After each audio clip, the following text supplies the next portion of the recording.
বিদ্যালয়ের বার্ষিক প্রতিযোগিতামূলক সাংস্কৃতিক অনুষ্ঠান মঞ্চে দুষ্কৃতী তাণ্ডব। গতকাল মঙ্গলবার শুরু হয়েছে মহাকালহাট উচ্চ বিদ্যালয়ের বার্ষিক প্রতিযোগিতামূলক সাংস্কৃতিক অনুষ্ঠান।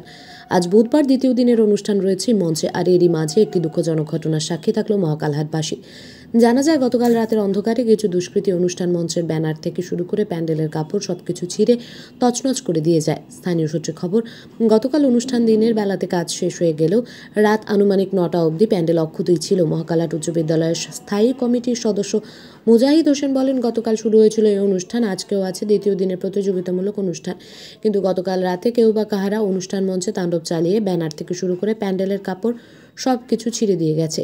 সকালবেলা তিনি ঘটনাটি জানতে পেরে বিদ্যালয়ের সভাপতি দীপক কুমার ভট্টাচার্যকে ঘটনাটি জানান। এরপর খবর দেওয়া হয় সাহেবগঞ্জ থানাতে। খবর পেয়ে ঘটনাস্থলে আসে এসআই রাহুল ওয়ারোয়ের নেতৃত্বে বিশাল পুলিশ বাহিনী। ঘটনা তদন্ত শুরু করেছে সাহেবগঞ্জ থানার পুলিশ। মহাকাল থেকে সমীর হোসেনের রিপোর্ট, সংবাদ একলব্য। ঘটেছে এখানে প্রতি বছরে না, এবছরও মহাকালহাট বার্ষিক সাংস্কৃতিক অনুষ্ঠান কালকে হয়েছে প্রথম দিন, আজকে দ্বিতীয় দিন। এই সকালবেলা জানতে পারলাম যে কে বা কাহারা রাত্রের অন্ধকারে এই যে ডেকোরেশনের, আমার প্রোগ্রামটা দিনের বেলায় হয়, গ্রেড বা কিছু আগুন টাগুন লাগে নষ্ট করার চেষ্টা করছে, প্রোগ্রামটা যেন না হয়, এটা জানা যায়নি। সকালবেলা আমাদের মহাকালহাট বিদ্যালয়ের যে সভাপতি দীপক কুমার ভট্টাচার্য, ওনাকে জানা হলো এবং সাহেবগঞ্জ থানাকে কল করা হয়েছে, প্রশাসন থেকে লোক আসছে, ভেরিফিকেশন হলো। এবং আজকে আবার প্রোগ্রাম হবে, ডেকোরেশন নতুন করে হওয়ার পর প্রোগ্রাম আজকে হবে।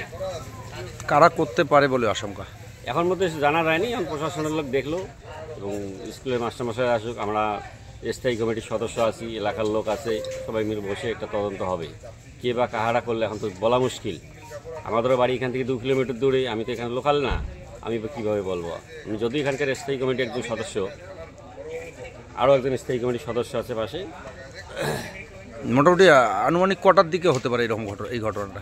আমি তো জানতে পারলাম সকালবেলা একদম 6টার দিকে। আচ্ছা, রাত্রিবেলা ঠিকই ছিল? মোটামুটি রাত্রিবেলা ঠিকই ছিল। আমরা এখানে তো আমাদের দোকান আছে, রাত্রি 9টা দিয়ে গেছিলাম, তখন তো ঠিকই ছিল। এর আগে এরকম বড় বড় প্রোগ্রাম এখানে কালী পূজা হয়, বড় বড় ডেকোরেশন করে, আজ অবধি শুনিনি যে মহাকালহাটে স্কুলের মাঠে কোনো প্রোগ্রামে এরকম কোনো ক্ষয়ক্ষতি হয়েছে, আজ অবধি শুনিনি এরকম কোনো। এটা ছোটোখাটো প্রোগ্রাম, এই প্রথম। আপনার নাম? আমার নাম মুজাহিদ হোসেন, আমি মহাকালহাট স্কুলের স্থায়ী কমিটির একজন সাধারণ সদস্য।